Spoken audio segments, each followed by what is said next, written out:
तो उस वक़्त इमरान खान हर जगह हम पे इल्ज़ाम लगाता था कि हमने पैसे लिए हैं, कुछ पैसे फिगर भी बोलता था। जिस तरह उसकी आदत है झूठ बोलने की, बड़े ज़ोर से झूठ बोलता था और इतने ज़ोर से बोलता था कि हमें बदनाम करने के लिए उसने किसी किस्म की कोई कसर नहीं छोड़ी। लेकिन आज मैं अल्लाह का शुक्र अदा करता हूँ अपने दोस्तों के साथ कि आज साबित हो गया कि हम हक पे थे, हम सच पे थे और वो एक झूठा, फ्रॉडिया और बेईमान आदमी था। और हमारे खिलाफ जो भी उसने कहा, उसने हमें बदनाम करने के लिए पाकिस्तान में सियासत में जो वो कर सकता था उसने किया। लेकिन आज अल्लाह के फजल से हम इस असेंबली के फ्लोर पे खड़े बात भी कर रहे हैं और हक की बात कर रहे हैं, सच की बात कर रहे हैं। और आज वो किसी को मुंह दिखाने के काबिल नहीं रहा, क्योंकि उसने एक ऐसा जुर्म किया है जो आज तक इंडिया भी नहीं कर सका। उसने ऐसा जुर्म किया है जो पाकिस्तान के दुश्मन सोचते तो जरूर थे, लेकिन उनको अमली जामिया जो है वो इमरान खान ने, इस शैतान ने, आप मुझे मना करते हैं कि शैतान ना कहो, अब तो आप भी मान जाएंगे कि वाकई ये शैतान है। नहीं, honourable leader of the opposition, लफ्जों का चुनाव ठीक रखें। लफ्ज शैतान में एक्सपंज करता हूं। सर पीरजादा साहब कह रहे हैं कुरान में नाम है।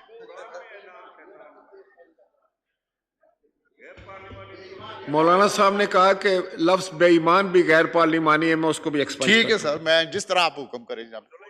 लेकिन जनाब स्पीकर, जब हमारे शहीदों के मुजस्समों को तोड़ा गया, उन्हें जूते मारे गए, चले किसी जगह आग लगाई, वो तो काबिल कबूल हो सकती है।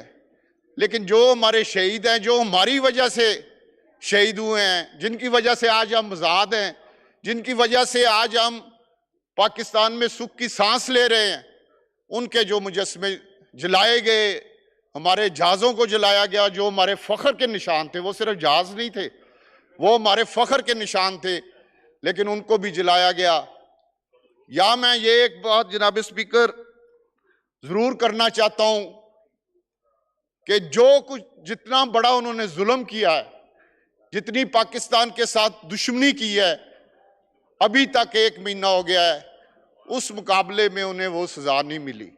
और मैं आपसे रिक्वेस्ट करता हूं कि आप हुकूमत से कोई ये डायरेक्शन दें कि ये इस हाउस में बताएं कि इन्होंने 1 महीने में क्या इक़दाम किए। ये बहुत ज़रूरी है। अगर हमने इनका साफ ना किया मुल्क दुश्मनों का, और अगर हमने इनके साथ किसी किस्म की कोई नरमी अख्तियार की, किसी किस्म की कोई राय दी, तो वो मैं समझता हूं उन्हीं की तरह इस मुल्क के साथ दुश्मनी होगी।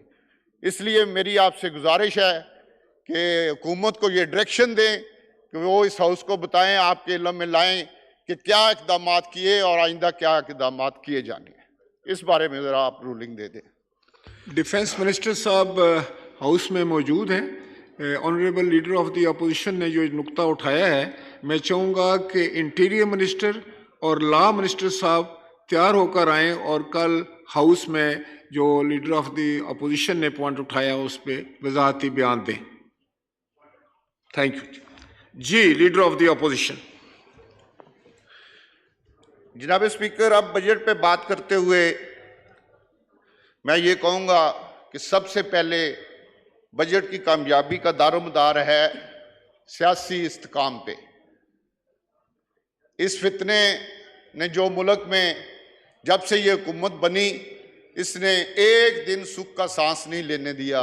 पाकिस्तान के शहरियों को, पाकिस्तान के जो अदारे हैं उनको हर वक्त इसने तकब्बर, गुरूर, और हर वक्त पाकिस्तान को इसने कोशिश की कि ये किसी तरह स्टेबल ना हो। जब तक मैं वज़ीर आज़म ना बनूं ये स्टेबल ना हो।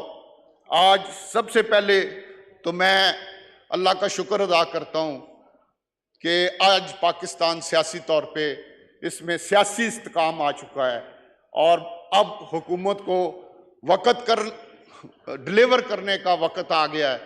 अब कोई बहाना बाकी नहीं रह गया हुकूमत के पास, और हम उम्मीद करते हैं कि अब हुकूमत डिलीवर करेगी पाकिस्तान के गरीब लोगों के लिए, जो हमारी तरफ हुकूमत की तरफ देख रहे हैं, जो आज बड़ी मुश्किल के साथ जिंदगी गुजार रहे हैं, अब हमारे हुकूमत के पास कोई बहाना नहीं रह गया और जितना बाकी टाइम है इसमें ये सियासी काम जो है इससे फायदा उठाएं और गरीब लोगों के लिए डिलीवर करें।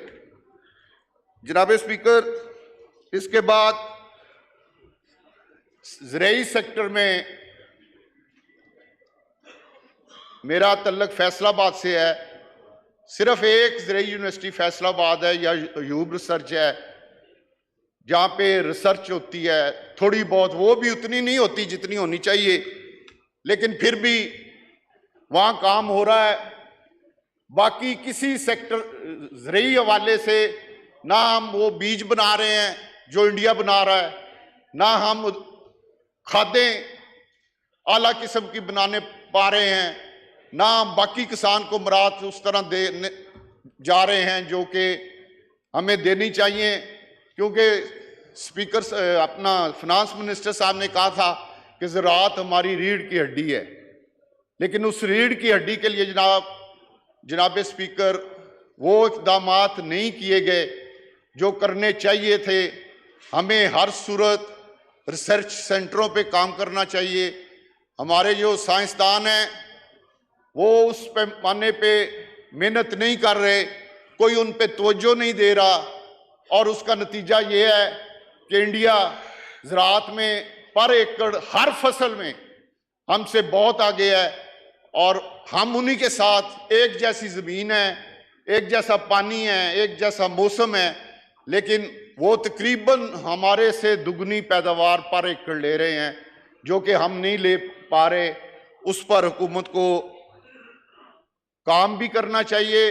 बजट में तो इतना नहीं सोचा, लेकिन अब हुकूमत को उस पर तवज्जो देनी चाहिए, उसके लिए फंड्स भी रखने चाहिए और कम अज़ कम ये मेयार मुकर्रर करना चाहिए कि ज़राअत में हम अगर इंडिया से आगे नहीं जा सकते तो उससे पीछे ना रहें और ऐसी मुराद किसानों को दी जाएं ताकि हम ज़राअत में जो कि रीढ़ की हड्डी है उसमें एक नुमाया मुकाम हासिल कर सकें और एक ऐसी पोजीशन आए कि पाकिस्तान खाने पीने की चीज़ों के हवाले से खुद कफील हो। पाकिस्तान में कम अज़ कम कोई भी खाने पीने की चीज़ हमें बाहर से ना मंगवानी पड़े। एक तो उससे हमारे डॉलर बचेंगे और एक हमारी खुद मुख्तारी का एक निशान बनेगा कि ये पाकिस्तान वो मुल्क रहा है जिसने बाहर से कभी खाने पीने की चीज़ें नहीं मंगवाई थी। बदकिस्मती से पिछले दौर में ऐसे इक़दामात हुए कि हमें खाने पीने की चीज़ें बाहर से मंगवानी पड़ रही हैं। अगर हुकूमत इस सेक्टर पे तवज्जो दे तो मैं समझता हूँ इसमें हम खुद कफील भी होंगे और मुल्क के लिए बेहतर भी होगा। दूसरा जनाब स्पीकर, जो सबसे अहम सेक्टर है और उस सेक्टर सनती सेक्टर का तल्लक भी मेरे शहर फैसलाबाद से है। आप जानते हैं कि वो मैनचेस्टर ऑफ पाकिस्तान है, लेकिन बिजली और गैस की कीमतों में इतना ज़्यादा इजाफा है कि हमारे शहर में वज़ीर ख़जाना साहिबा बैठी हैं। मैं रिक्वेस्ट करूंगा कि इस जो सेक्टर की मैं बात कर रहा हूं ये पाकिस्तान की भी रीढ़ की हड्डी है और ये सेक्टर जो है ये अगर डॉलर लाने हैं मुल्क में तो ये सेक्टर सबसे नुमाया किरदार अदा कर सकता है।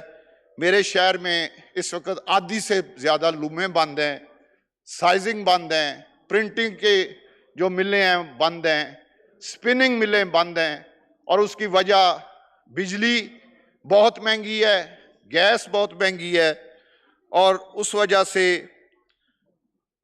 हमारा संतकार, हमारा मजदूर बहुत परेशान है।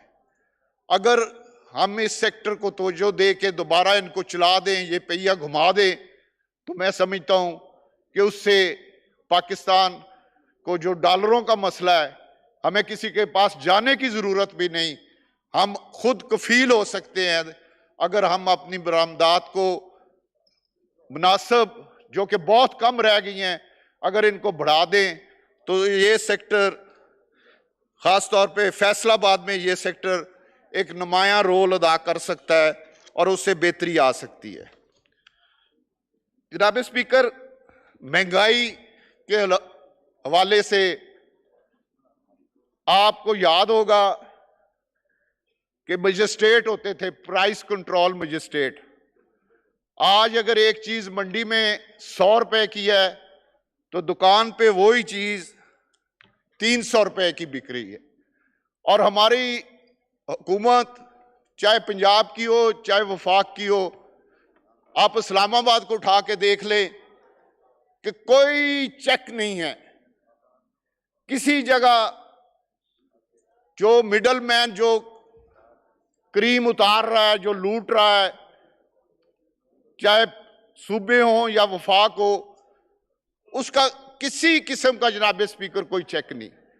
मैं ये मुतालबा करता हूं कि प्राइस कंट्रोल मजिस्ट्रेट का निज़ाम पूरे पाकिस्तान में बहाल किया जाए।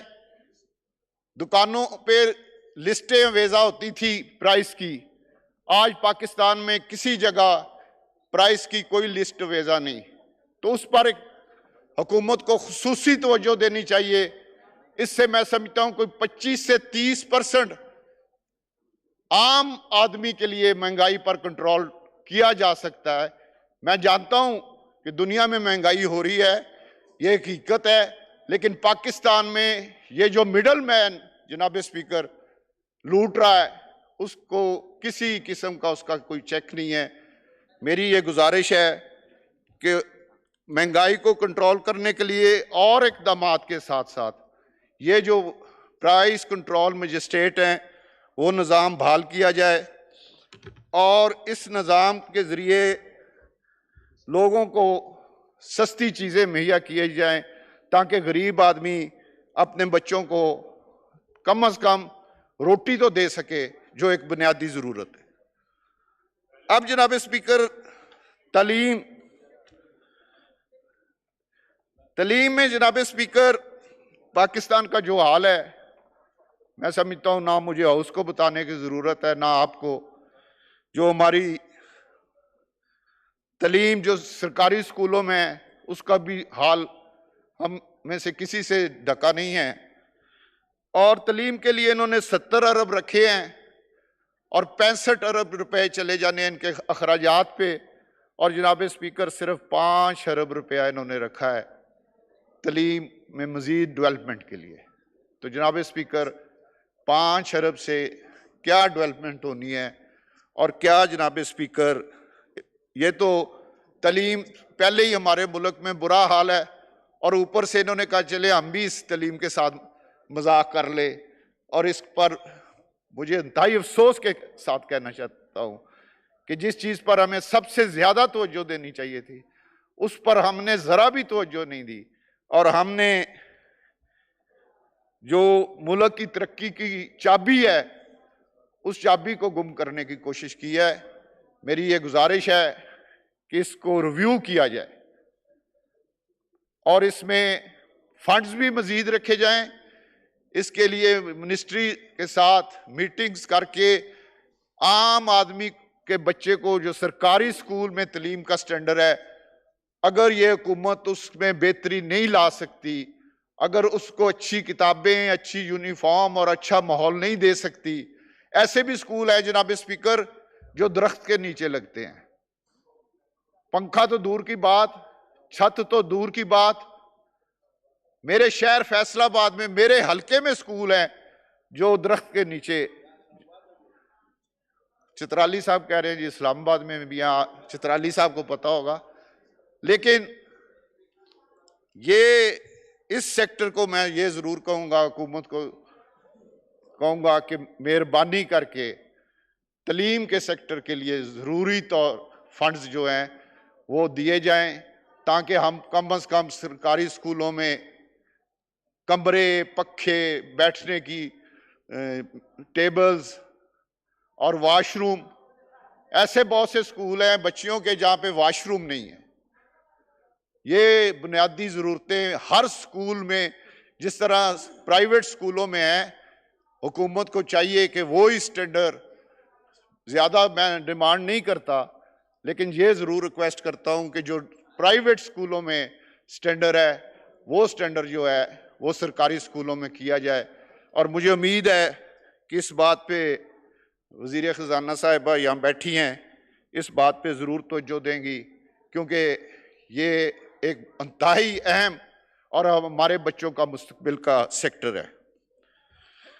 उसके बाद जनाब स्पीकर, सेहत मेरी तो वैसे अच्छी है, लेकिन ओवरऑल जनाब जो हमारे अस्पतालों में हाल है, अगर कभी मेरे दोस्त जो गए हैं, अल्लाह ना लेके जाए, लेकिन मरीजों को पूछने या खुद कभी, हमारे फैसलाबाद में सबसे बड़ा हॉस्पिटल अलाइड हॉस्पिटल है, और वहां पे जनाब स्पीकर आप सुन के हैरान होंगे कि बेड, एक एक बेड पे 2-2, 3-3 पेशेंट, और बाकी पेशेंट जो राहदारियां हैं उनमें नीचे जमीन पे, और उधर उनको ड्रिप लगी हुई है। दवाई मुफ्त, वो सारी बार के general store. Order in the house please. तमाम फाजल मेंबरान से मेरी गुजारिश है कि अपनी सीट पे तशरीफ रखें और ऊंची आवाज से गुफ्तगू से इज्तनाब फरमाएं। अपनी अपनी सीटों पे तशरीफ रखें जनाब। जी लीडर ऑफ द अपोजिशन। जी जनाब स्पीकर, शुक्रिया। जनाब स्पीकर, हुकूमत ने जब मियाँ शहबाज शरीफ साहब पंजाब के चीफ मिनिस्टर थे, उन्होंने कहा था कि इस चीज़ को इंश्योर किया था कि हर गवर्नमेंट के हॉस्पिटल में मुफ्त दवाई हर मरीज को मिलेगी। जब जिसके पीछे हम लगे थे, हम तो अपनी गलती का तराफ भी करते हैं, माफ़ी भी मांगते हैं कि हमसे ज़िंदगी में अगर सबसे बड़ी कोई गलती हुई थी तो वो ये थी कि हम भी गुमराह हो गए थे, इमरान खान के पीछे गए थे। बहुत मेहरबानी, बहुत शुक्रिया। लेकिन जनाब स्पीकर, उस दौर में सेहत के महकमे को जिस तरह तबाह बर्बाद किया गया है, इस तरह किसी और महकमे को बर्बाद नहीं किया गया। बहुत से महकमे बर्बाद हुए हैं।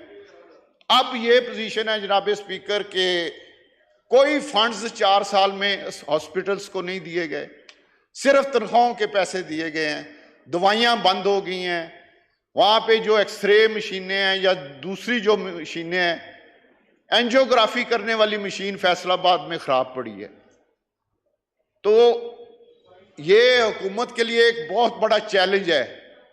एक तरफ इन्होंने बेड देने हैं, बिल्डिंग्स देनी है, तमाम जो मशीनें ख़राब हैं हॉस्पिटल्स में वो ठीक करानी है, उनको चालू कराना है, और उसके बाद मुफ्त दवाई जो मियाँ शहबाज शरीफ ने वादा किया था, वो वादा उन्होंने पंजाब में पूरा किया।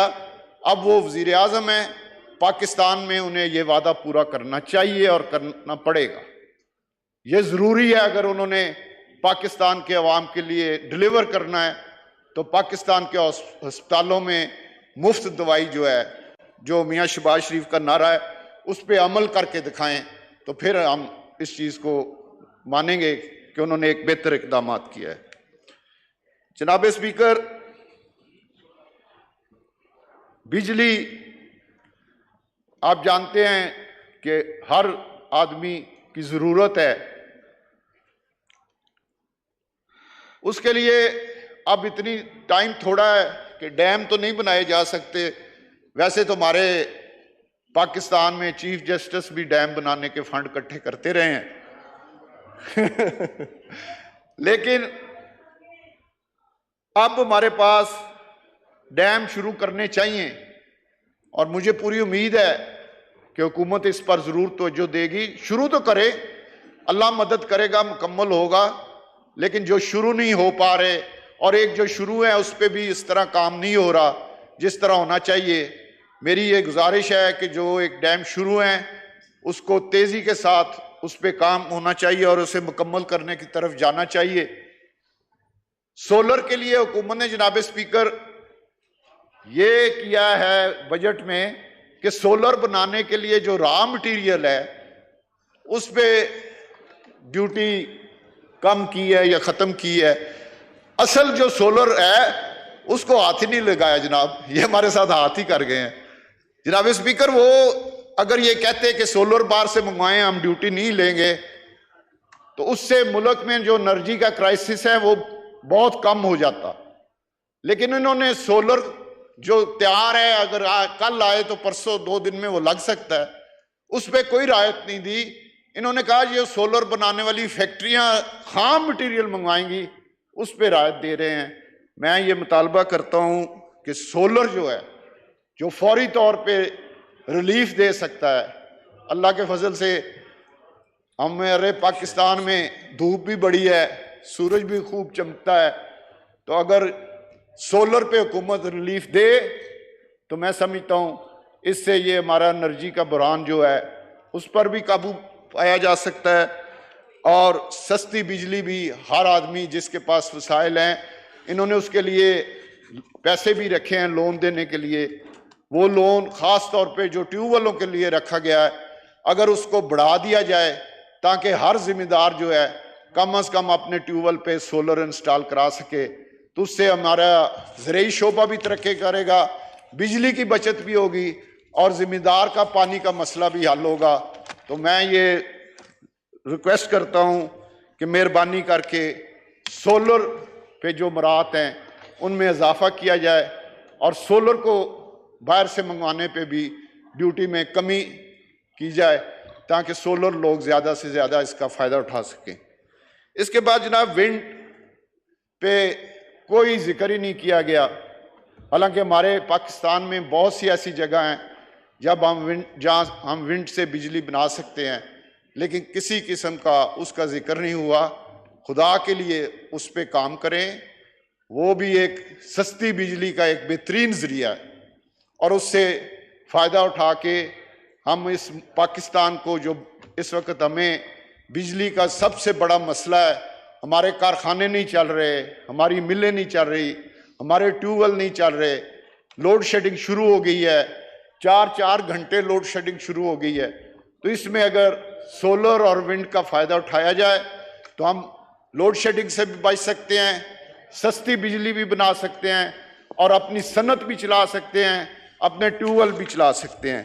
तो मेरी ये गुजारिश है कि इस सेक्टर को खुसूसी तवज्जो दी जाए, इसके लिए फंड्स भी रखे जाएं और इस सेक्टर को अगर हम बेहतर कर लें और इस सेक्टर में अगर हम मज़ीद फंड्स रख लें तो हमारा एक बहुत बड़ा मसला हल हो सकता है। मेरी ये गुजारिश है कि इस पर खुसूसी तवज्जो दी जाए। इसके अलावा जनाब स्पीकर, हमारे जो मदनी वसाइल हैं, बदकिस्मती से हम उनसे वो फ़ायदा नहीं उठा पा रहे। जितने हमारे पास हैं वो उनका अगर शुमार लगाएं तो दुनिया में कम मुल्क ऐसे हैं जिनके पास इतने मदनी वसाइल हैं, लेकिन हम उनका फ़ायदा नहीं उठा रहे।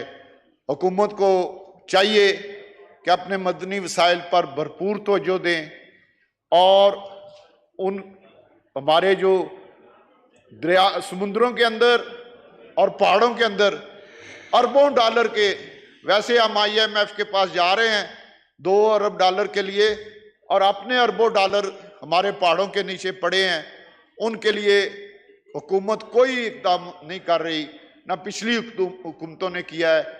उन पे खुसूसी तवज्जो देनी चाहिए।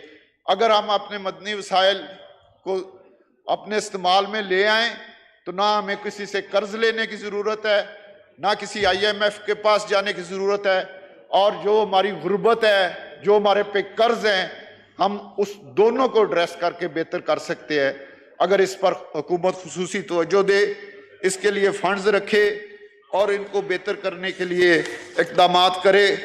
उम्मीद है कि ये इस मसले को सीरियस लेंगे और इस पर इक़दामात करेंगे। जनाब स्पीकर, हुकूमत ने एक अच्छा काम किया है कि 30 से 35% तनख्वाह बढ़ाई है और सरकारी मुलाजमीन को बड़ा अच्छा पैकेज दिया है।